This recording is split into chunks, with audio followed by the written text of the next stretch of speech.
এই যে অপরাধগুলো করতেছো এগুলো কিন্তু তোমাদের সামনে উপস্থিত করা হবে। তোমরা কিন্তু তখন আল্লাহ পাক রব্বুল আলামিনের দরবারে বলবে মালি হাযাল কিতাব লা ইউগাদিরু সগীরাতান ওয়ালা কাবীরাতান ইল্লা আহসাহা। হায় রে, এটা কেমন হিসাবের কিতাব আমাকে দেওয়া হলো।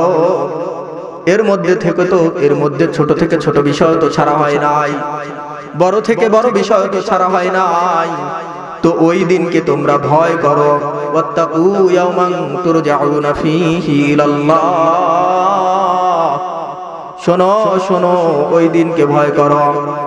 দোস্ত বাপ, 1450 বছর পূর্বের মানুষ যখন রাসূল আকরাম সাল্লাল্লাহু আলাইহি ওয়াসাল্লামের এই দাওয়াতকে কবুল করে নিয়েছে, ওই জাহেলিয়াতের যুগটা আমাদের জামানা পর্যন্ত স্বর্ণের যুগে পরিণত হয়েছে, ঠিক কি না?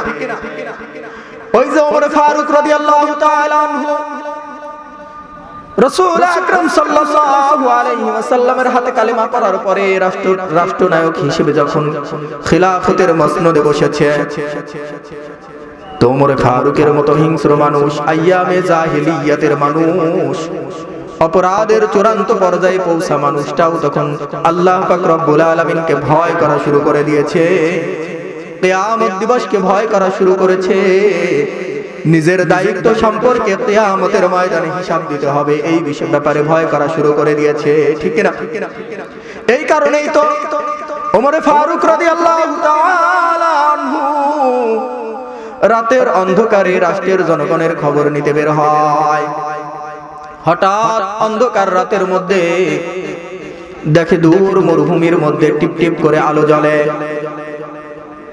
খাদেমকে বলতেছে চলো চলো, ওই যে মরুভূমির মধ্যে দেখা যায় টিপ টিপ করে আলো জ্বলে, মনে হয় কোন পথিক সেখানে বিপদগ্রস্ত হয়েছে। আমি ওমর ফারুক রাষ্ট্রনায়ক, সুতরাং আমাকে কিয়ামতের দিনে ওই মানুষটা সম্পর্কে আল্লাহ পাক রব্বুল আলামিন জিজ্ঞেস করবে যে তার সম্পর্কে তুমি খোঁজ খবর নিয়েছো কিনা। চলো চলো দেখে আসি কোন বিপদ আপাদের মধ্যে পড়লো নাকি। ওমর ফারুক রাদিয়াল্লাহু তাআলা আনহু মরুভূমির মধ্যে ওই বাতির কাছে যখন পৌঁছায়, গিয়ে দেখে একজন মহিলা হাড়ির মধ্যে কিছু হাড্ডি দিয়ে নাড়াচাড়া করতে থাকে। তো চুলার মধ্যে যে আগুন, ওই আগুনের আলোটা ওমর ফারুক রাদিয়াল্লাহু তাআলা আনহু দূর থেকে টিপ টিপ করে জ্বলতে দেখেছে। কাছে যাওয়ার পরে বলতে আসসালামু আলাইকুম, কোনো জবাব নাই, শুধু বলতেছে কে? তো বলতেছে আমি একজন পথিক, রাতের অন্ধকার এখানে আগুন জ্বলা দেখে তোমার কাছে এলাম, জানি না তোমার কোনো বিপদ হয়েছে কিনা। মহিলা বলতেছে শোনো শোনো, বিপদ আর কি, কয়েকদিন যাবত খাবার খাওয়া নাই। ওই যে দেখো না সন্তানাদিগুলো ঘুম বাদ দিয়ে কান্নাকাটি করে, কয়েকদিন অনাহারে রয়েছে। তো বলতেছে কোথায় যাও কোথায় যাও? মহিলা বলতেছে ওমর ফারুক রাদিয়াল্লাহু তাআলা আনহু বর্তমান সময়ের মুসলিম জাহানের খলিফা, আমি তো তার অধীনস্থ, তার দরবারে যাই যাতে করে সে আমার জন্য ভাতার ব্যবস্থাপনা করে। তো বলতেছে শোনো শোনো, কয়দিন যাবত খাও না? মহিলা বলতেছে কয়েকদিন যাবত অনাহারে। তো এখান থেকে মদিনা কত দূর? ওমর ফারুক রাদিয়াল্লাহু তাআলা আনহু বলতেছে অপেক্ষা করো অপেক্ষা করো, কালকে সকালে রওনা করলেই তুমি পৌঁছে যাবে। ওমর ফারুক রাদিয়াল্লাহু তাআলা আনহু খাদেমকে বলতেছে চলো চলো। ওমর ফারুক রাদিয়াল্লাহু তাআলা আনহু বাইতুল মাল থেকে আটার বস্তা নিজের কাঁধে তুলে নিয়ে ওই মহিলার কাছে রওনা দেয়। মহিলার কাছে যাওয়ার পরে নিজের হাতে আটা দ্বারা রুটি তৈরি করে আর মহিলাদেরকে খাবার খাওয়ায়। দোস্ত বাপ, এই যে ঘটনাটা বলা শুধুমাত্র ঘটনা শোনানোর উদ্দেশ্য নয়। ওমর ফারুক রাদিয়াল্লাহু তাআলা আনহুর হালত এমন ছিল, নিরপরাধ মানুষকে হত্যা করতেও দ্বিধাবোধ করত না, ঠিক না? ওই যে মক্কার মুশরিকেরা রাসূল আকরাম সাল্লাল্লাহু আলাইহি ওয়াসাল্লামকে হত্যা করার অপপ্রচেষ্টা চালায়, কিন্তু সর্বক্ষেত্রেই বাধাগ্রস্ত হয়। না না, আবু জেহেলের দ্বারা রাসূল আকরাম সাল্লাল্লাহু আলাইহি ওয়াসাল্লামের গর্দান কাটা সম্ভব না, ঠিক না? আবু লাহাবের দ্বারা রাসূল আকরাম সাল্লাল্লাহু আলাইহি ওয়াসাল্লামের গর্দান কাটা সম্ভব না। সুতরাং রাসূল আকরাম সাল্লাল্লাহু আলাইহি ওয়াসাল্লামকে হত্যা করার জন্য মক্কার যুবকদেরকে দরকার, ঠিক না? কারণ আল্লাহ পাক রব্বুল আলামিন যুবকদের মধ্যে পাহাড় কেটে সমান করার শক্তি দান করেছে। যুবকেরা যদি ইচ্ছা করে যশোমন্ত দুলিয়া কেন্দ্রের মতো বড় বড় মাহফিল করতে পারে, ঠিক না? ঠিক না? যুবকরা যদি ইচ্ছা করে এই সুন্দর ব্যবস্থাপনাকেও ধ্বংস করে ফেলতে পারে, ঠিক না? তো মক্কার মুশরিকেরা চিন্তা করেছে যুবকদেরকে একত্রিত করো, মুহাম্মাদুর রাসূলুল্লাহ সাল্লাল্লাহু আলাইহি ওয়াসাল্লামের গর্দান কাটতে হবে। মক্কার মুশরিকরা এবং যুবকরা পরামর্শে বসেছে। মুরব্বিরা বলতেছে এই মুহাম্মাদের গর্দান কাটতে পারবে কে? যে মুহাম্মাদুর রাসূলুল্লাহর গর্দান কাটতে পারবে তাকে 100 লাল উট দেওয়া হবে। ওমরে ফারুক রাদিয়াল্লাহু তাআলা আনহু মুহাম্মাদুর রাসূলুল্লাহ সাল্লাল্লাহু আলাইহি ওয়াসাল্লামের আখলাক সম্পর্কে ভালো জানতো, ঠিক কি না? জনাবে মুহাম্মাদুর রাসূলুল্লাহ সাল্লাল্লাহু আলাইহি ওয়াসাল্লাম জিন্দেগিতে কোনোদিন মিথ্যা কথা বলে নাই। ওই যে কাফেরের বাগানের মধ্যে রাসূল আকরাম সাল্লাল্লাহু আলাইহি ওয়াসাল্লাম পানি দেয়, হঠাৎ করে পানি তোলার পাত্রটা কূপের মধ্যে পড়ে যায়। কাফের রাগান্বিত হয়ে রাসূল আকরাম সাল্লাল্লাহু আলাইহি ওয়াসাল্লামের মুবারক গালের মধ্যে থাপ্পড় দিয়ে দেয়। রাসূল আকরাম সাল্লাল্লাহু আলাইহি ওয়াসাল্লাম এমন মানুষ যাকে আল্লাহ পাক রব্বুল আলামিন तमाम জাহানের জন্য রহমত স্বরূপ করে পাঠিয়েছেন। ওয়ামা আরসালনাকা ইল্লা রাহমাতাল লিল আলামিন, দুনিয়ার জন্যও রহমত, আখিরাতের জন্যও রহমত। রাসূল আকরাম সাল্লাল্লাহু আলাইহি ওয়াসাল্লামকে আল্লাহ পাক রব্বুল আলামিন এমন করে তৈরি করেছেন যার উপরে মশা মাছি পড়া পর্যন্ত হারাম ছিল, ঠিক না? রাসূল আকরাম সাল্লাল্লাহু আলাইহি ওয়াসাল্লামকে আল্লাহ পাক রব্বুল আলামিন এমন করে বানিয়েছেন মরুভূমির মধ্যে যখন বাচ্চা বয়সে রাসূল আকরাম সাল্লাল্লাহু আলাইহি ওয়াসাল্লাম চলেন, মেঘের খণ্ড তার মাথার উপরে ছায়া দেয়, ঠিক না? মুহতারাম হাজিরিন, এই রাসূলকে যখন কাফের মুখের মধ্যে থাপ্পড় দিয়ে দেয়, রাসূল আকরাম সাল্লাল্লাহু আলাইহি ওয়াসাল্লাম তার হাতটা ধরে বলতেছে কয়েকদিন ধরে না খাওয়া হাড্ডি বের হয়ে গিয়েছে, না জানি মনিব আপনার হাতের মধ্যে ব্যথা লেগেছে কিনা। কাফের বলতেছে হায় রে, এত সুন্দর আখলাক তো দুনিয়ার অন্য কোনো মানুষের মধ্যে পাওয়া যায় না। সুতরাং মুহাম্মদ, তুমি যে এই কালেমার দাওয়াত দাও ওই কালেমাটা আমাকে পড়িয়ে দাও, আমিও মুসলমান হয়ে যেতে চাই। লা ইলাহা ইল্লাল্লাহ, লা ইলাহা ইল্লাল্লাহ। তো মুহাম্মাদুর রাসূলুল্লাহ সাল্লাল্লাহু আলাইহি ওয়াসাল্লামের এই আখলাক মক্কার কোন মানুষের কাছে গোপন ছিল না, ঠিক না? সব মানুষ মুহাম্মাদুর রাসূলুল্লাহ সাল্লাল্লাহু আলাইহি ওয়াসাল্লামের নামটা পরিবর্তন করে আল আমিন বলে ডাকতেন, ঠিক না?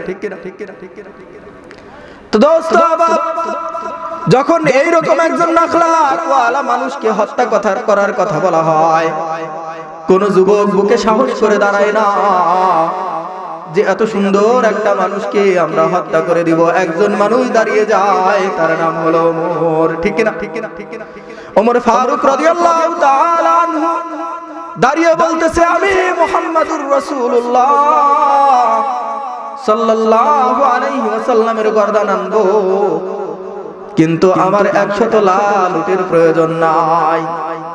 তো এই রকম একজন মানুষ, এইরকম উশৃঙ্খল একজন মানুষ যখন রাসূল আকরাম সাল্লাল্লাহু আলাইহি ওয়াসাল্লামের জবান থেকে শুনেছে ওয়াত্তাকু ইয়াওমান তুরজাউনা ফীহি ইলাল্লাহ সুম্মা তুওয়াফা কুল্লু নাফসিন বিমা কাসাবাত ওয়া হুম লা ইউযলামুন। ও ওমর শোনো শোনো, এই দুনিয়া কিন্তু শেষ নয়। একটা সময় রব্বে কারীমের দরবারে তোমাকে হাজির হতে হবে, তোমার নামের উপরে পড়া হবে ইন্না লিল্লাহি ওয়া ইন্না ইলাইহি রাজিউন। তখন কিন্তু তোমার সব কৃতকর্ম তোমাকে বুঝাইয়া দেওয়া হবে, আর ওই কর্মগুলোর লিস্ট হাতে নিয়ে তুমি বলতে থাকবে মালি হাদাল কিতাব লা ইউগাদিরু সাগীরাতাও ওয়ালা কাবীরাতান ইল্লা আহসাহা। আহারে কেমন কিতাব, কোন অপরাধ করেছি সেটাও লিপিবদ্ধ রয়েছে, গোপনে করেছি সেটাও লিপিবদ্ধ রয়েছে, প্রকাশ্যে করেছি সেটাও লিপিবদ্ধ রয়েছে। না না, এটা তো আজকে আমার নফসের জন্য যথেষ্ট হয়ে যাচ্ছে। কাফা বিনফসিকাল ইয়াউমা আলাইকা হাসিবা। যখন রাসূল আকরাম সাল্লাল্লাহু আলাইহি ওয়াসাল্লামের মুখ থেকে, রাসূল আকরাম সাল্লাল্লাহু আলাইহি ওয়াসাল্লামের জবান থেকে এই তাকওয়ার আয়াত শুনেছে, ওমর ফারুক রাদিয়াল্লাহু তাআলা আনহু ওই উশৃঙ্খল মানুষ থেকে এমন মানুষে পরিণত হয়েছে একজন মহিলার খিদমত করার জন্য আটার বোঝা মাথায় নেয়। ঠিক না? দোস্ত বাবা, এই কারণেই বলতেছি কুরআনুল কারীমের এই একটা আয়াত যদি সমাজের মধ্যে বাস্তবায়ন করা হয়, প্রত্যেকটা মানুষ যদি তাদের দিলের মধ্যে বসায়া নেয়, অবশ্যই অবশ্যই সমাজ পরিবর্তন হয়ে যাবে, সব মানুষ সফলতা অর্জন করতে পারবে। ঠিক না? মাদক বিরোধী আন্দোলন করতে হবে না। ঠিক না দোস্ত বাব? ওই যে মালিক বিন দিনার একজন বহুত বড় বুজুর্গ, এই মানুষটা মদ্যপায়ী ছিল, মদ পান করত। তার ঘরের মধ্যে একটা ছোট বাচ্চা ছিল। ওই বাচ্চাটা তার পিতাকে বারবার নিষেধ করে, পিতা মদ পান করা যাবে না, কারণ মদ পান করার পরে আপনার তো হুঁশ থাকে না, আপনি উল্টাপাল্টা কথা বলেন। দোস্ত বাপ, কিন্তু বাচ্চার কথাটা তার কানের মধ্যে যায় না, কারণ মানুষের পরিবর্তন হওয়ার জন্য কোনো না কোনো ধাক্কা খেতে হয়। ঠিক না? ধাক্কা খেলে মানুষ পরিবর্তন হয়, হয় কিনা? আর বাচ্চারা মাঝে মাঝে বড়দেরকে নসিহত করে কিনা? আমার জানা আছে এরকম ছেলে পিতাকে নসিহত করে, অথচ কানুন ছিল পিতা সন্তানকে নসিহত করবে। আল্লাহ পাক রব্বুল আলামিন কুরআনুল কারীমে একটা সূরা নাজিল করেছেন, সূরা লুকমান। তো একজন বিশেষ ব্যক্তিত্ব আল্লাহ পাক রব্বুল আলামিনের পছন্দনীয় একজন মানুষ ছিলেন, যার নাম ছিল লুকমান।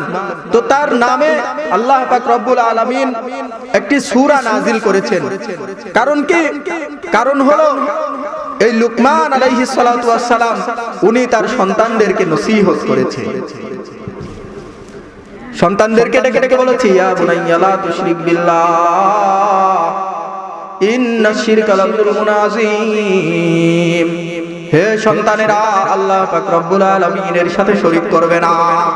ইন্নাশ শিরকা লাযুলমুন আযীম, নিশ্চয়ই শিরিক এটা অনেক বড় জুলুম। কারণ যে তোমাকে খাওয়ায়, যে তোমাকে পড়ায়, যে তোমাকে জান দিল, তার সাথেই তুমি নাফরমানি করবে, এর চাইতে বড় জুলুম আর হতে পারে না। লুকমান হাকিম এখান থেকে শুরু করে সন্তানদেরকে হাঁটা চলাটাও শিখিয়েছেন। কুরআনুল কারীমের মধ্যে আল্লাহ ওই কথাটাও বলে দিয়েছেন। লুকমান তার সন্তানকে বলেছিল, ওয়াকসিদ ফি মাশিকা ওয়াগদুদ মিন সাউতিক। হে আমার সন্তানেরা, রাস্তায় যখন চলবে অভদ্রদের মতো চলবে না, সুতরাং রাস্তায় চলার সময় মধ্যম পন্থা অবলম্বন করো। আওয়াজ যখন করবে মধ্যম পন্থা অবলম্বন করো। মানুষের সাথে কর্কশ ভাষায় কথা বলো না, মানুষকে কষ্ট দিয়ে কথা বলো না। এই নসিহতগুলো আল্লাহ পাক রব্বুল আলামিন উম্মতে মুহাম্মাদির জন্য নসিহত করে কুরআনুল কারীমের মধ্যে লুকমান সূরার মধ্যে নাজিল করে দিয়েছে। দোস্ত আবাব, আসলে কথা হলো পিতা সন্তানকে নসিহত করবে, কিন্তু মালিক বিন দিনার রাহমাতুল্লাহি আলাইহি তাকেই তার কন্যা সন্তানটা বারবার নসিহত করে, পিতা শোনেন, মদ পান করা যাবে না, এটা পান করলে আপনার সেন্স ঠিক থাকে না, উল্টা পাল্টা কথা বলেন, উল্টা পাল্টা আচরণ করেন। তো এইটা বাচ্চাটা বলতেছে। তো মালিক বিন দিনারের মধ্যে কোনো পরিবর্তন নাই। কিন্তু দোস্ত আহবাব, হঠাৎ করে একদিন মালিক বিন দিনারের সন্তানটা ইন্তেকাল করে। মালিক বিন দিনারের ওই বাচ্চাটা ইন্তেকাল করে। তো ইন্তেকাল করার পরে পরবর্তী 1 বছর পরে মালিক বিন দিনার আবার মদ নিয়ে হাজির হয়েছে। কিন্তু বাসায় হাজির হওয়ার পরে তার টেবিলের সামনে দেখে যখন মদ রাখতো, সন্তানটা এসে নসিহত করত, তার টেবিলের উপরে যখন গ্লাস ভরে মদ পান করতো, বাচ্চাটা এসে বারবার নসিহত করত। কিন্তু আজকে ওই বাচ্চাটা নাই। মালিক বিন দিনার এরকম চেয়ারের উপরে বসে বসেই ঘুমিয়ে পড়েছে যে না না, আজকে আর মদ পান করব না। বাচ্চাটা কত করে নিষেধ করতো, তারপরেও আমি মদ পান করতাম। আজকে বাচ্চাটার কথার উপরে আমল করব, আজকে মদ পান করব না, কারণ আমার কন্যা সন্তানটা আজকের দিনেই মৃত্যুবরণ করেছে। মালিক বিন দিনার যখন সোফার মধ্যে বসে চেয়ারের উপরে বসেই ঘুমিয়ে যায়, ঘুমের মধ্যে সে স্বপ্ন দেখতেছে কিয়ামত কায়েম হয়ে গিয়েছে, বিচারের দিন কায়েম হয়ে গিয়েছে। মালিক বিন দিনারের আমলনামা তো তার নিজের জানা, ঠিক কি না? মানুষ ওই যে বলা হয়েছে কাফা বিনাফসিকাল ইয়াউমা আলাইকা হাসিবা, মানুষ কিন্তু নিজের হিসাবের জন্য নিজেই যথেষ্ট যে আমি কি করেছি। দোস্ত আহবাব, যেই মানুষটা নামাজে হাজির হয় না সে জানে না যে সে নামাজে হাজির হয় না। যেই মানুষটা সুদ গ্রহণ করে সে জানে না যে আমি সুদ গ্রহণ করি। যে মদ পান করে সে জানে না যে আমি মদ পান করি। জানে, তাই না? ভালোকে মানুষ ভালোই জানে, খারাপকে মানুষ খারাপই জানে। এই জন্যই তো মানুষ আশরাফুল মাখলুকাত, ঠিক কি না? গরু যদি অন্য কারোর জমিন থেকে মানে ঘাস খেয়ে আসে, তারপরে তাকে যদি আচ্ছা মতো পিটানি দেওয়া যায়, পিটানি দেওয়ার পরে মানে 1 ঘন্টা পিটানোর পরে যদি বলা হয় জমিতে যাবে না, তো ও শুনবে? ও বুঝবে যে এটা খারাপ কাজ? বুঝবে না। তারপরে ছেড়ে দিলে ও পিটানি খাইছে, ক্ষুধা আরো বেশি লাগছে, সারার সাথে সাথে ওই জমিতেই আবার যাবে, ঠিক কি না? কারণ আল্লাহ পাক রব্বুল আলামিন তাকে আকল নামক নিয়ামত দেয় নাই, কিন্তু মানুষকে দিয়েছে। কোনটা ভালো কোনটা মন্দ এটা বোঝে। আপনি চোরকে জিজ্ঞেস করবেন এই তুমি চুরি করো এটা ভালো, বলবে না।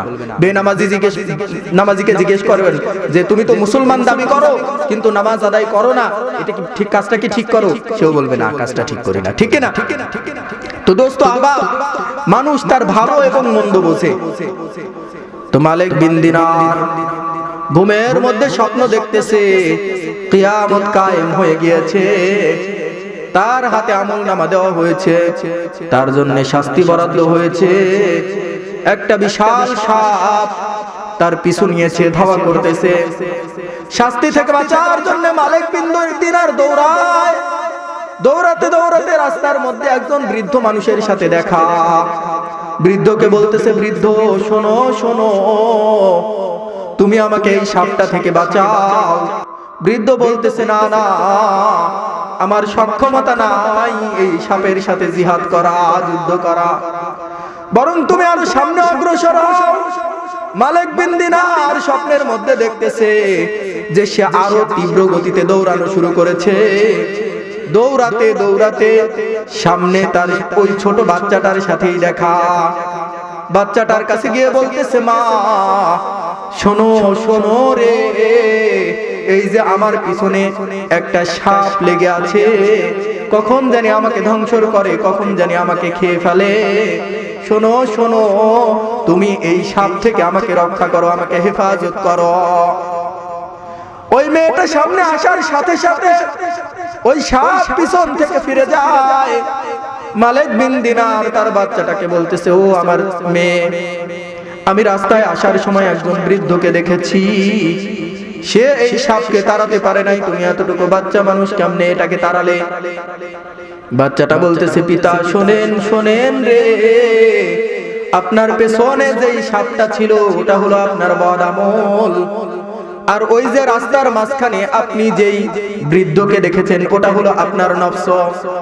আপনি বদ আমল করতে করতে আপনার কলিজার মধ্যে গুনাহের দাগ পড়েছে, আপনার কলিজার ভেতর থেকে আপনার নফসটা দুর্বল হয়ে গিয়েছে, যার কারণে আপনার গুনাহের সাথে আপনার নফসটা পেরে উঠতে সক্ষম হয় নাই। কিন্তু রব্বে কারীম আমি বাচ্চা বয়সে মারা যাওয়ার কারণে আমাকে এই সক্ষমতা দান করেছে, আমাকে জান্নাতি বলে কবুল করেছে। ওই আযাবের সাপটা আমাকে দেখা মাত্রই এখান থেকে পলায়ন করেছে। দোস্ত আহবাব, এই ঘটনা শোনার সাথে সাথে মালিক বিন দিনারের ঘুমটা ভেঙে যায়। মালিক বিন দিনার তারপর থেকে তওবা করেছে। তওবা করার পরে এমন আল্লাহ ওয়ালা হয়েছে যে तमाम দুনিয়ার মানুষ মালিক বিন দিনার নাম বলার সাথে সাথে রহমাতুল্লাহ বলে। ঠিক কি না? দোস্ত আহবাব, রাসূল আকরাম সাল্লাল্লাহু আলাইহি ওয়াসাল্লাম সাহাবায়ে কেরামকে এই আয়াতটাই শুনিয়েছেন, আত্তাকু ইয়াওমান তুরজাউনা ফীহি ইলাল্লাহ সুম্মা তুওয়াফা কুল্লু নাফসিন বিমা কাসাবাত ওয়া হুম লা ইউযলামুন। ও দুনিয়ার মানুষ, তোমরা ওই দিনকে ভয় করো যেই দিন তোমাদেরকে আল্লাহ পাক রব্বুল আলামিনের সামনে দাঁড় করানো হবে। ঠিক না? আমরা দাঁড়াবো তো আল্লাহর সামনে। হ্যাঁ, মৌতি কি শেষ? মৃত্যুই শেষ? এই হায়াতের জিন্দেগি শেষ না, হায়াতের জিন্দেগি শেষ না। মানুষ মরে যায় না, মানুষ শেষ হয়ে যায় না। জানেন? এটা জানেন? আমার কথাগুলো বুঝে আসতেছে? হ্যাঁ, আমি ঘটনাগুলো বলতেছি কিন্তু এর পিছনে আমার উদ্দেশ্য আছে, মানে দামি একটা জিনিস বোঝানোর উদ্দেশ্য যে তাকওয়া মানুষকে গুনাহ থেকে ফিরায়া দেয়, মানুষকে আশরাফুল মাখলুকাত বলেই গ্রহণ করে, সমাজকে পরিবর্তন করে। এটা হলো আমার মাকসাদ। তো দোস্ত আহবাব, মানুষ একেবারে শেষ হয়ে যায় না, কারণ আল্লাহ পাক রব্বুল আলামিন মানুষকে তার নিজের সূরতে বানিয়েছেন। এই কথা শুনেছেন কোনদিন? শোনেননি, তাই না? দোস্ত আহবাব, শোনা দরকার, ইলম হাসিল করা দরকার, তাই না? মুহতারাম হাজিরিন, আজকে দুনিয়ার মধ্যে ফিতনা আর ফাসাদ, যত ফিতনা আর ফাসাদ, এগুলো ইলমহীনতার কারণে, ইলম কমে যাওয়ার কারণে। আমাদের মধ্যে না ইলম আছে না হিকমত আছে। হ্যাঁ, তাই না? মুহতারাম হাজিরিন, রাসূল আকরাম সাল্লাল্লাহু আলাইহি ওয়াসাল্লামের উপরে জিম্মাদারি দেওয়া হয়েছিল, হে রাসূল, আপনি মানুষদের কাছে শুধুমাত্র পৌঁছান। মানুষ যখন ভালোকে ভালো বলে গ্রহণ করবে, খারাপকে খারাপ বলে গ্রহণ করবে, তো তখন এমনিতেই আপনার শক্তি বৃদ্ধি পাবে। ঠিক কি না? দোস্ত আহবাব, ওই যে রাসূল আকরাম সাল্লাল্লাহু আলাইহি ওয়াসাল্লাম প্রথমে আসার পরে মানুষদেরকে একে একে এই দাওয়াতই দিয়েছেন, ইয়া আইয়ুহান নাস কুলু লা ইলাহা ইল্লাল্লাহ, তোমরা লা ইলাহা ইল্লাল্লাহ বলো, এই দাওয়াতটাকে কবুল করো। কারো উপর রাসূল সাল্লাল্লাহু আলাইহি ওয়াসাল্লাম জবরদস্তি করেন নাই। ঠিক কি না? কিন্তু দোস্ত আহবাব, বর্তমান সময়ে আমরা যারা দ্বীনের ধারক বাহক, আমরা যারা রাসূল আকরাম সাল্লাল্লাহু আলাইহি ওয়াসাল্লামের ওয়ারিস বলে মানুষের সামনে নিজেদেরকে উপস্থাপন করি, অথচ আমাদের মাঝে ইলমের কোনো কিছুই নাই, শুধুমাত্র দ্বীনের ধারক বাহক হিসেবে নিজেকে উপস্থাপন করে মানুষের মধ্যে ফিতনা আর ফাসাদ ছড়ায়া দেয়। ঠিক কি না? ঠিক কি না? মানুষের সামনে কোরআনের কথা উপস্থাপন করলে মানুষের বোঝার যোগ্যতা এমনিতেই আল্লাহ তাআলা দিয়ে দিয়েছেন, মানুষ বুঝবে। কিন্তু না, আমি আর আপনি কি করতেছি? ইলমি কমজোরির কারণে মানুষের সামনে নিজের ইলমকেই চূড়ান্ত ইলম বলে উপস্থাপন করতেছি, আর এর কারণে একে অপরের সাথে মারামারি লেগে যাচ্ছে। ঠিক কি না? দোস্ত আহবাব, সাধারণ মানুষজন এখন বিভ্রান্ত, আর উলামায়ে কিরামের কাছে এই সওয়াল আর প্রশ্ন করে, এই প্রশ্ন করে যে হুজুর, এক একজন হুজুর এক একটা কথাবার্তা বলে, তো আমরা যাব কোন দিকে? করে কিনা? করে কিনা? এরকম প্রশ্ন করে কিনা? তো দোস্ত আহবাব, এটা কেন হয়? এটা ইলমি কমজোরির কারণে হয়। আমার দায়িত্ব আমার মতবাদ কারো উপরে চাপিয়ে দেওয়া না, বরং সত্যকে উপস্থাপন করে ছেড়ে দেওয়া। কোরআনে কথা বলেছে, হাদিসে কথা বলেছে, তুমি মানলে মানো, না মানলে না মানো।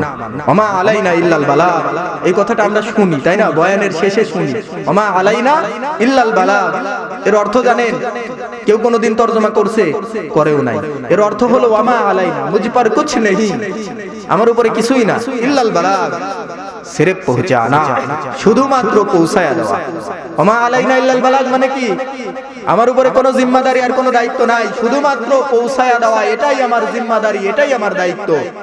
কিন্তু দোস্ত আহবাব, আজকে আমি একে অপরের উপরে চাপিয়ে দেওয়ার চেষ্টা করতেছি, যার কারণে মানুষ বিভ্রান্ত হয়ে যাচ্ছে।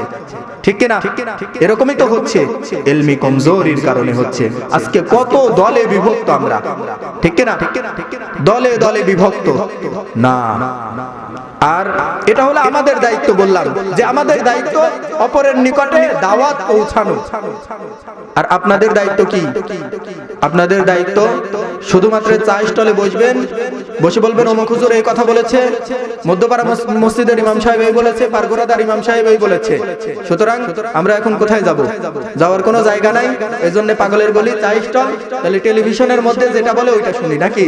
এখন টেলিভিশনের মধ্যে দেখা যায় বলে শুধু গান, ঠিক কিনা? এরকম হয় কিনা? তো দোস্ত আহবাব, না, আপনাদের জিম্মাদারি আছে। আপনাদের মধ্যে ইলমের কথা বলি, এটা মনে রাখবেন, আপনাদের জিম্মাদারি আছে। এই কথা খবরদার আজকের পর থেকে আর কোনোদিন বলবেন না যে এক একটা হুজুর এক এক কথা বলে আমরা যাবো কার কাছে। এই কথা বলে আল্লাহ পিটাবে ধরে। কারণ আপনাদেরকে আশরাফিয়াত দান করেছে, পরের জমির ধান কাটলে এটা যে অপরাধ, এটা আপনারা বোঝেন কিনা? হ্যাঁ, এখন কার কাছে যাবেন, এই হলো আপনাদের প্রশ্ন, বিভ্রান্ত হওয়ার, তাই না? তো এই প্রশ্নের জবাব শুনে যান, আজকে মুখস্থ করে নিয়ে যাবেন। বলেন দেখি, আপনাদের যখন রোগ হয়, অসুস্থ হন, কার কাছে যান? ডাক্তারের কাছে যান, তাই না? ডাক্তার কার কাছে যান? কোন ডাক্তারের কাছে যান? নাকি বিভ্রান্ত হয় চা দোকানে বসে থাকেন, আহারে পেট ব্যথা হচ্ছে, কোন ডাক্তারের কাছে যাব? শহীদুল্লাহ কাইসার এ তো নরমাল ডাক্তার, তারপরে মিলন ডাক্তার এ তো নরমাল ডাক্তার, তাহলে যাও যাবে। পাবনা যে ধোকাবাজের ধোকাবাজ সব ডাক্তারগুলা ঘুষ দিয়ে দিয়ে চাকরি নিছে, তাহলে কারো কাছে যাব না। বিষয়টা এমন করেন? এমন করেন না। ফোন লাগাও, এ বেশি বেশি অসুস্থ হয় কিনা, কে তার কাছে ফোন দাও। এ কোথায় গেলে ভালো হয় বলো দেখি, বলো দেখি। তো বলে ওই যে ঢাকা বিশ্ববিদ্যালয় মেডিকেল কলেজের মধ্যে যে প্রফেসর, তার কাছে যাও, ঠিক কিনা? তো এটা ডাক্তার চেনেন কেমনে? কারণ কি? কারণ কি? কারণ হলো এই ডাক্তার বহু ডাক্তার তৈরি করে, ঠিক কিনা? অনেক ডাক্তার তৈরি করে, এই কারণে সে বড় ডাক্তার, তাই না? ইঞ্জিনিয়ার, কোন ইঞ্জিনিয়ার আনলে ভালো হয়? ওই যে দেখো ইঞ্জিনিয়ারিং ইনস্টিটিউট ক্লাস নাই কে, তার কাছে যাও, ঠিক কিনা? কারণ তার অভিজ্ঞতা বেশি। তো তাহলে ডাক্তার চেনেন, ইঞ্জিনিয়ার চেনেন, আর কোরআন হাদিস কে ভালো বোঝে, কে ভালো হুজুর এইটা চেনেন না, এই দাবি কিন্তু আল্লাহ পাক রব্বুল আলামিনের দরবারে চলবে না, ঠিক কিনা? চলবে? চলবে না। দোস্ত আহবাব, মুখস্থ করে নেন, ভালো হুজুর চেনার জন্য দেখতে হয় কে মাদ্রাসার মধ্য থেকে হুজুর তৈয়ার করে বের করে দেয়, ঠিক কিনা? দোস্ত আহবাব, আমি নিজেও একটা মাদ্রাসাতে কিতাব পড়াই। ওই কিতাবগুলো যেন তেন হুজুরের সামনে যদি উপস্থাপন করা হয়, ও সির্ফ কালে কালে হরফ দেখেগা, শুধুমাত্র কালো কালো হরফ দেখবে। বুঝতে পারছেন? তো এজন্য বিজ্ঞ উলামায়ে ইকরাম চেনার উপায় হলো কে আরো আলেম বানায়, ঠিক কিনা? পারবেন না ইনশাআল্লাহ? তো তাদের কাছ থেকে ফতোয়া গ্রহণ করবেন, সেই অনুযায়ী চলবেন। তাহলে ইলমহীন মানুষের ফতোয়ার কারণে বিভ্রান্ত হয়ে জাহান্নামের রাস্তায় অগ্রগামী হতে হবে না। তো দোস্ত আহবাব, যেটা বলতেছিলাম, ইলমে একটা কথা মনোযোগ সহকারে শুনতে হবে, যে মানুষ শেষ হয়ে যায় না। মানুষ কি হয় না? শেষ হয়ে যায় না। মানুষকে আল্লাহ পাক রব্বুল আলামিন তার সূরতে বানিয়েছেন, ঠিক কিনা? ওই যে রাসূল আকরাম সাল্লাল্লাহু আলাইহি ওয়াসাল্লামকে কাফের আর মুশরিকরা বলেছিল, ইয়াসআলুনাকা আনির রূহ, হে নবী সতর্ক হয়ে যান, ওই যে কাফির আর মুশরিকরা কিন্তু আপনাকে রূহ সম্পর্কে জিজ্ঞেস করতে আসতেছেন। কারণ হলো রূহ সম্পর্কে আপনি যাকেই জিজ্ঞেস করেন রূহটা কি জিনিস দ্বিখণ্ডিত করে দেখাও, ঠিক কিনা? বলেছে কিনা? এটা বলেছে তো দোস্ত আবার মুহাম্মদুর রাসূলুল্লাহ আঙ্গুল দ্বারা ইশারা করে চাঁদকে দ্বিখণ্ডিত করেছে। আল্লাহু আকবার। তো তেমনি যখন দেখেছে হায়রে চাঁদকে দ্বিখণ্ডিত করার সক্ষমতা রাখে, তাহলে এখন আবার কি প্রশ্ন করা যায়? তো ইহুদিদের কাছ থেকে শুনে এসেছে, যাও যাও রূহ সম্পর্কে জিজ্ঞেস করো, ঠিক কিনা? তো এরপরে মুহাম্মদুর রাসূলুল্লাহ সাল্লাল্লাহু আলাইহি ওয়াসাল্লামকে আল্লাহ পাক রব্বুল আলামিন শিখিয়ে দিচ্ছেন তারা কিন্তু রূহ সম্পর্কে জিজ্ঞেস করবে। আপনি তাদেরকে বলে দিন কুলির রূহু মিন আমরি রব্বি, ও কাফির আর মুশরিকেরা রূহটা হলো আমার রবের আদেশ, ঠিক কিনা? এ সম্পর্কে আর সওয়াল করে কোনো লাভ নাই, এটা হলো আমার রবের আদেশ।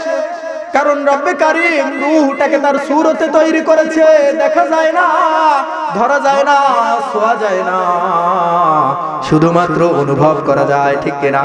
যতক্ষণ পর্যন্ত রূহটা একটা মানুষের শরীরের মধ্যে আছে, হাত নাড়াচাড়া করতে পারে, চোখের পলক পড়ে, ঠোঁট নাড়াচাড়া করতে পারে, কথা বলতে পারে, বাজারে যেতে পারে, কাজকর্ম করতে পারে, খাবার খেতে পারে, দেখলেই বোঝা যায় মানুষটার ভেতরে রূহ আছে, ঠিক কিনা? কিন্তু ওই মানুষটাই যখন চোখের পাতাটা উঠাতে পারে না, ওই মানুষটাই যখন ভেতরে নিঃশ্বাস নিতে পারে না, ওই মানুষটাই যখন হাত নাড়াচাড়া করতে পারে না, ওই মানুষটাই যখন হাঁটাচলা করতে পারে না, এমনকি নিজের উপরে পড়া মাছিটাকেও সরাতে পারে না, তখন বোঝা যায় ওই মানুষটার মধ্যে রূহ আর বিদ্যমান নাই, ঠিক কিনা? তো কোথায় গেল, কোথায় গেল? মিটে গেল নাকি? না না, আল্লাহ পাক রব্বুল আলামিন কুরআনুল কারীমের মধ্যে বলতেছেন ইন্না লিল্লাহি ওয়া ইন্না ইলাইহি রাজিউন। নিশ্চয় এই রূহটা আল্লাহ পাক রব্বুল আলামিনের আদেশ ছিল, আল্লাহ পাক রব্বুল আলামিনের জন্যই ছিল, আর এই রূহ আল্লাহ পাক রব্বুল আলামিনের কাছেই ফিরে গিয়েছে, ঠিক না? মিটে যায় নাই, মিটে যায় নাই। তো কোথায় গিয়েছে? এমন এক দিনের কাছে গিয়েছে, এমন এক অবস্থানে গিয়েছে যেখান থেকে আর দুনিয়াতে ফিরে আসা যায় না, সেটা হলো আল্লাহ পাক রব্বুল আলামিনের দিন, ঠিক না? আল্লাহ ওই কথাই বলতেছে, ও দুনিয়ার মানুষ শোনো শোনো, তোমাদের এই রূহটা কিন্তু শুধুমাত্র দুনিয়া থেকে প্রত্যাবর্তন করে আমি রবের কাছে চলে আসে, ঠিক কিনা? তো এই কারণে আমি তোমাদেরকে নসিহত করতেছি, ওয়াত্তাকু ইয়াওমান তুরজাউনা ফীহি ইলাল্লাহ। তোমরা ওই দিনকে কি করো? ভয় করো। সুম্মা তুওয়াফা কুল্লু নাফসিন বিমা কাসাবাত ওয়া হুম লা ইউযলামুন। যদি ভয় করো তাহলে অবশ্যই অবশ্যই তোমরা সফল কাম হবে, তোমরা সফলতা পাবে, তোমাদের কৃত কর্মের ফলাফল কিন্তু ওই দিন বুঝিয়ে দেওয়া হবে, ঠিক কিনা? সমাজ এমনিতেই সুন্দর হয়ে যাবে। ওই যে দেখো না ওমর ফারুক রাদিয়াল্লাহু তাআলা আনহু সফল কাম হয়েছে, ঠিক কিনা? কেন হয়েছে? কিয়ামতের দিনকে ভয় করার কারণে, তাই না? কিয়ামতের দিনকে ভয় করার কারণে। যেই সময় মানুষ অনর্থকভাবে একজন হামেলা মহিলার পেট ফেরে অন্যায় আর জুলুম করেছে, ঠিক কিনা? যেই ওমর রাসূল আকরাম সাল্লাল্লাহু আলাইহি ওয়াসাল্লামের মতো আখলাক ওয়ালা মানুষকে হত্যা করার জন্য দাঁড়িয়ে গিয়েছে, ঠিক কিনা? ওই ওমর ফারুক রাদিয়াল্লাহু তাআলা আনহু কিয়ামতের দিনকে ভয় করার কারণে এমন খলিফা হিসেবে প্রসিদ্ধি লাভ করেছে, যেই খলিফা নিজের কাঁধে একজন সাধারণ মানুষের খাবারের বোঝা বহন করেছে, ঠিক কিনা? তো দোস্ত আহবাব, তাহলে আমরা আজকের বয়ান থেকে শিখতে পারলাম, সমাজ যদি সংস্কার করতে চাই, নিজেরা নিজেদের উদ্দেশ্যে যদি সফল হতে চাই, তাহলে অবশ্যই অবশ্যই একটা আমলই যথেষ্ট, সেটা হলো আল্লাহ পাক রব্বুল আলামিনকে ভয় করা, ঠিক কিনা? ঠিক কিনা? তো দোস্ত আহবাব, এখন কথা হলো ভয়টা যে করব, ভয় করে কি আল্লাহ পাক রব্বুল আলামিনের থেকে দূরে সরে যাব? আমরা হিংস্র জানোয়ারকে ভয় করি না? হিংস্র জানোয়ারকে ভয় করি না আমরা? এখন যদি এখানেই একটা হিংস্র জানোয়ার চলে আসে, একটা বাঘই আসে, আমরা এখানে থাকবো? আমি তো ওই মাইক সেরে আগে আগে দৌড়াবো, ঠিক কিনা? হ্যাঁ চাচা আপনি জান বাঁচা, বিষয়টা এমন কিনা? তো দোস্ত আহবাব, এই কারণে রব্বে কারীম তার বান্দাদেরকে বলতেছে, ও দুনিয়ার মানুষ শোনো শোনো, দুনিয়াতে থাকা অবস্থায় তোমাদের দ্বারা আমার নাফরমানি হবে, এটাই স্বাভাবিক। আমার নাফরমানি হবে না, এটাই অস্বাভাবিক, ঠিক না? রাসূল আকরাম সাল্লাল্লাহু আলাইহি ওয়াসাল্লাম বলেছেন, দুনিয়ার সব মানুষ গুনাহ করনেওয়ালা, কুল্লু বনি আদম খাত্তাউন, সব বনি আদম অপরাধী। সব বনি আদম কি? অপরাধী। সুতরাং অপরাধ হবে, এটাই স্বাভাবিক। এই কারণে দুনিয়ার মানুষ শোনো শোনো, তোমরা কিন্তু আমাকে ভয় করে তোমরা পলায়ন করো না, বরং আমি রব্বে কারীম তোমাদেরকে শিখিয়ে দিচ্ছি, তুবু ইলাল্লাহ, আমি রব্বে কারীমের দরবারে তওবা করো, ঠিক না? কারণ হলো যদি তোমরা তওবা করো, তওবা করলে আমি রব্বে কারীম তোমাদের দ্বারা যেই গুনাহগুলো হয় ওই গুনাহগুলোকে পরিবর্তন করে দেই নেকির মাধ্যমে। সাইয়ুবাদদিলুল্লাহু সাইয়্যাতিহিম হাসানাত, অবশ্যই অবশ্যই আমি তোমাদের গুনাহগুলোকে হাসানাত, নেকির দ্বারা পরিবর্তন করে দেই। তো দোস্ত আহবাব, আজকের এই মাহফিল থেকে আমরা দুইটি কথা শিখতে পারলাম, তাই না? এক নাম্বার, যেই দিন আমাদেরকে আমাদের কৃতকর্মের ফলাফল দেওয়া হবে ওই দিনকে ভয় করা। যদি ভয় করি তাহলে সমাজ অটোমেটিকলি সুন্দর হয়ে যাবে, তাই না? আর দ্বিতীয় কথা হলো, গুনাহ এটা স্বাভাবিক, অস্বাভাবিক জিনিস নয়। গুনাহ করাটাই কি স্বাভাবিক, অস্বাভাবিক জিনিস নয়। এই কারণে গুনাহ যেহেতু হয়েছে, আল্লাহ পাক রব্বুল আলামিনকে ভয় করে আল্লাহ পাক রব্বুল আলামিনের থেকে পলায়ন না করা, বরং কি করা? আল্লাহ পাক রব্বুল আলামিনের কাছে তওবা করা। যদি তওবা করতে পারি তাহলে আল্লাহ পাক রব্বুল আলামিন কি করবেন? সাইয়ুবাদদিলুল্লাহ সাইয়্যাতিহিম হাসানাত, ওই গুনাহগুলোকে নেকি দ্বারা পরিবর্তন করে দিবে। সকলেই বলি সুবহানাল্লাহ। আল্লাহ পাক রব্বুল আলামিন আমাদের সকলকে আমলের জিন্দেগির মধ্যে ঢোকার তৌফিক দান করুক। সকলেই বলি আমিন। ওয়া আখিরু দাওয়ানা আলহামদুলিল্লাহি রাব্বিল আলামিন। আসসালামু আলাইকুম ওয়া রাহমাতুল্লাহ। দোস্ত